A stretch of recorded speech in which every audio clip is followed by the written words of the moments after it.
Good evening, campers, dreamers, and babysitters. It's Alex's 21st birthday, but she's stuck at the amusement arcade on a late shift, so her friends decide to surprise her. But a masked killer dressed as Mickey Mouse decides to play a game of his own with them, which they must survive. Yes, folks, this is our raw reaction review for Mickey's Mousetrap.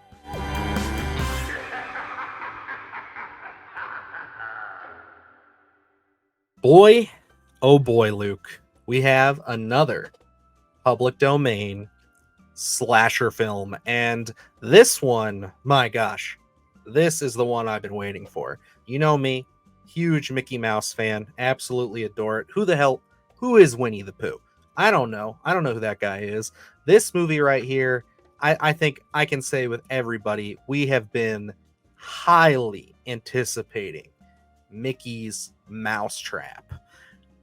In all reality, no. That this is we've been pretty critical about this. I think from the start. I did a little video January 1st talking about this trailer and being like, I think we've done too much. I think what we're doing with Winnie the Pooh, Blood and Honey.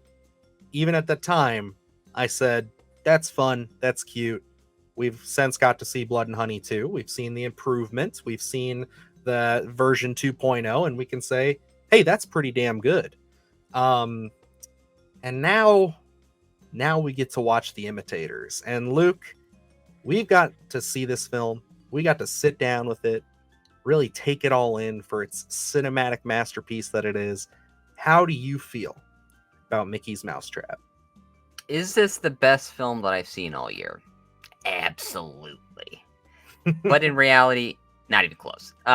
This film, I guess we have a new subgenre in horror with this public domain horror that we have here.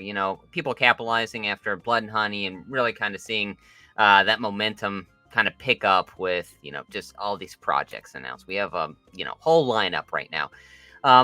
And after Blood and Honey 2, I got to say, looking at that film, that is probably top notch in terms of what we've gotten thus far for public domain, where it really has that creator stamp on it, giving us something fresh and unique, I think, and really capitalizing on the concept. And, going into this public domain horror, I'm not asking for, a 5-star film with, in-depth storytelling. I really just want to hit a couple of marks of it has to be fun.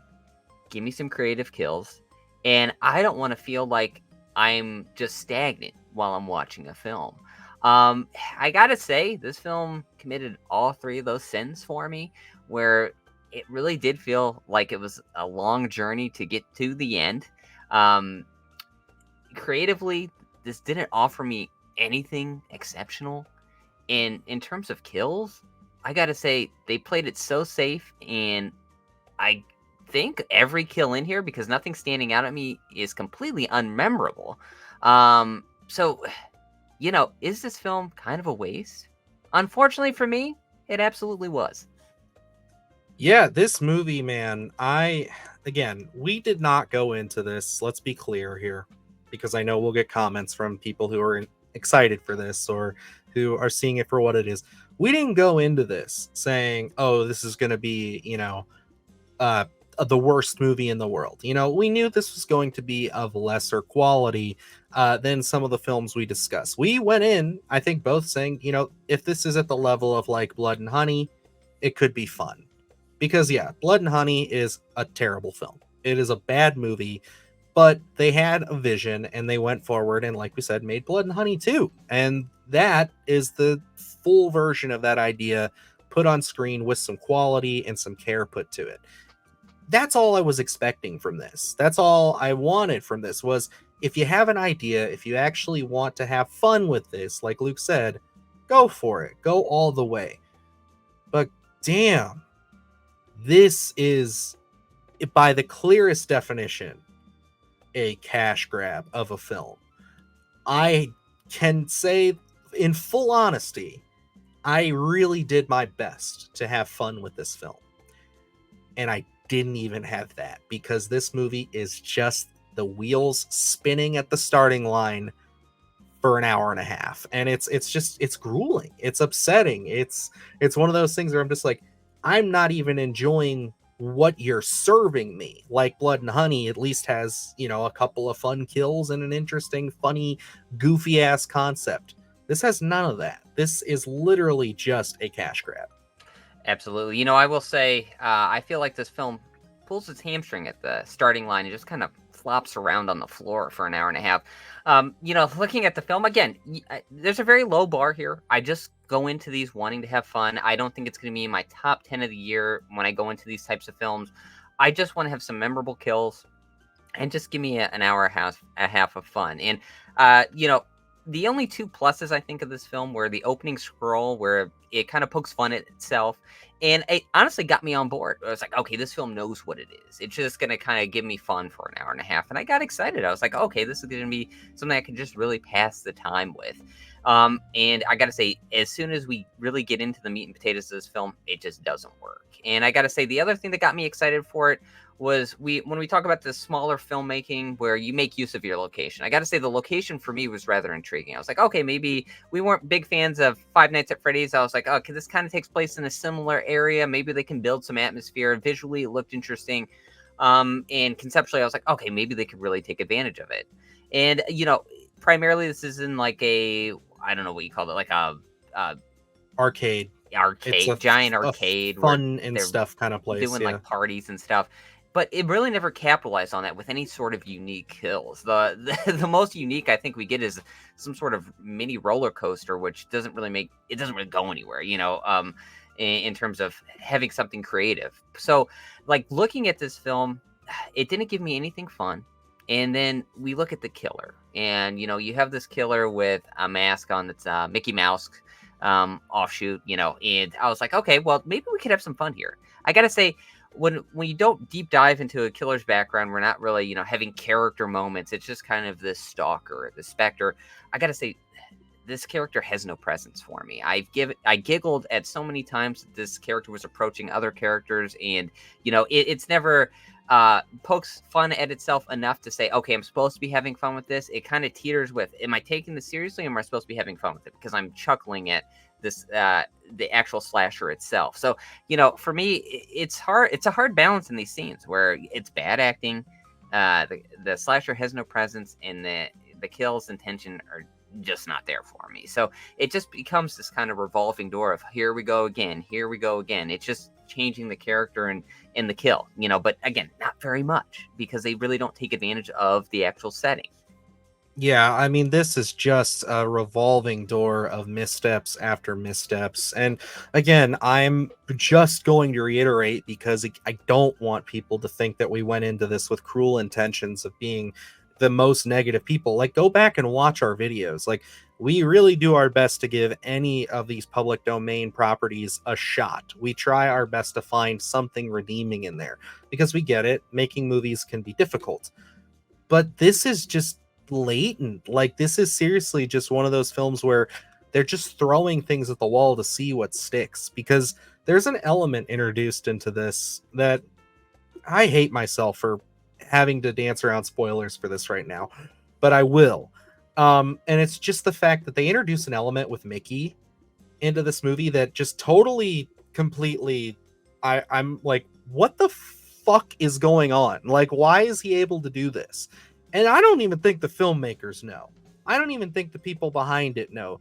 And it's like they try to set this whole narrative up of where one of the survivors, I'll say, is getting interviewed throughout the film. I don't know why she was the one that they chose. I don't know necessarily where this was supposed to go, because by the time the movie ends, nothing is resolved. Nothing is figured out. It legitimately feels like they wrote themselves into a corner and said, you know what? This is over, 60 pages. This is about 70, 80 pages. We're done. We're just going to call it a day right here. We'll put a little Marvel-esque stinger on the end and we'll call it a day. And I'm sorry, but like, that is lazy. That is just literally, we're just slapping this together as fast as we can so we can capitalize on the IP. And it's like, if that's the best you're going to do, then why even attempt it? Why even bring it forth? Because at least I can say with the Blood and Honey guys, they had intentions. They had a vision. They wanted to actually make it something fun and goofy and an absolute splatterfest in the process. And like they succeeded. And I will even say that for the mean one, which we weren't the biggest on, but they took the concept of doing a Grinch horror film and they fucking ran with it. With this one, they're literally just spinning their tires. Yeah, it honestly feels like, you could have wrote any story, thrown a Mickey Mouse head on a random killer, and just went with it, because there isn't really any creative stamp on this one. It honestly just feels like, hey, this is in the public domain. We got to make a film about it. Let's get a Mickey Mouse mask, and, that's going to be our marketing ploy here, because it doesn't offer anything exceptional or new. And again, I don't want to misuse the term exceptional, because I'm not necessarily looking for something exceptional. I just really want something very fun out of this film, and it doesn't. It has the tools to do it, but it just never really capitalized on anything, because it just felt a little lazy to me.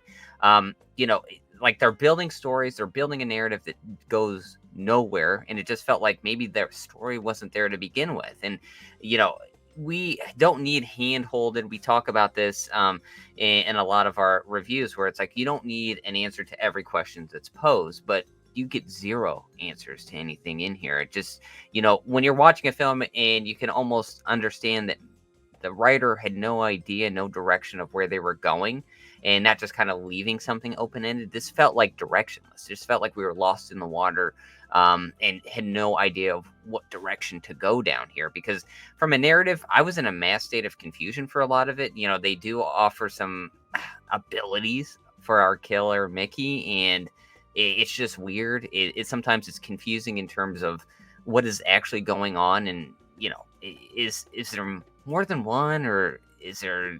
I swore there was multiple at one point. I swore to God there was, because I could see two of them, but I think that was a mistake. Yeah, and that was like, that's where there's a mass state of confusion. There's no real identity that this film has, other than, hey, it's Mickey Mouse being a slasher, which is fine, but just capitalize on that concept. When you kind of build something with this arcade and, have some fun with it, it just seems boring. And when you're going in for, what is this? Does this hit the hour and a half? It's an hour and 37 minutes. Okay, and that's way too long anyway for a film like this. This should have been like an hour 20 to begin with, and especially with the narrative that we do get that is very superficial at best. Like, you really don't need that kind of long storytelling here, because you really get nowhere. So, for me, this wasn't any fun. This really wasn't creative at all. Unfortunately, I don't really have any positives to say, and I try not to be too negative on films, but honestly, this did not hit for me. This wasn't even in the ballpark of being close to saying something I can mildly watch. This easily, for me, is a slash hit. Absolutely. And correction, this is an hour and 20, but it felt like an hour and 37 minutes. No, this was, there are films that are so bad that it's good. We love them. We have fun with them. And then there are bad films that, maybe the legacy of Mickey's Mousetrap will be the crazy amount of YouTube videos we will get from people going through watching this and being like, I found the worst Mickey Mouse horror movie online. That's going to be the legacy of this film, if it even gets there. And I don't expect, again, high praise, great things from this, but I at least expected it to be goofy and fun, and again, get a lot of kills. But there's hardly any kills in this movie, dude. Like, and people die, and it's all the public domain. So yeah, and it's like they're all like, all the kills for the most part are off screen, and like they don't offer anything fun. Even when you see the carnage, it's like they tossed syrup all over somebody and that was it. And it's like, you can't even give me that. Like, again, going back to the mean one, it was all CGI blood for the most part. Yes, and that looked terrible, but at least it's a bunch of blood and guts, and they're like, okay, yeah, we're leaning into the ridiculousness of it by using CGI blood. I get that. I wish it was practical, but I get what they're doing. This just feels lazy. This feels like we had one tube of blood on set and we got to make it last through the whole film. And I have no enjoyment here. I have no inkling of ever wanting to even watch a review of this movie. This is hot dog water. Just as they say in the show, hot dog, hot diggity, hot dog water of a film. I fucking hated this, and I'm sorry. I don't try to be this negative, but goddamn, this is fucking absurd. And the fact that they have these filmmakers and writers online saying things like, "Oh, you know, this is, you know, we're gonna do way better than the Blood and Honey guys and everything." And yeah, I know we've interviewed them; they're good friends of ours and stuff. We like them, but like, at least if you're gonna talk big game, you have to be ready to show up. You have to be ready to step in the ring. And these guys stumbled out of the locker room. This is a slash it if I've ever seen one. This might be the worst film I've reviewed on the channel. I don't know. I just really fucking hated every second I spent with it. So there you go. Mickey's Mousetrap sucks. That's all I got for you. I don't know.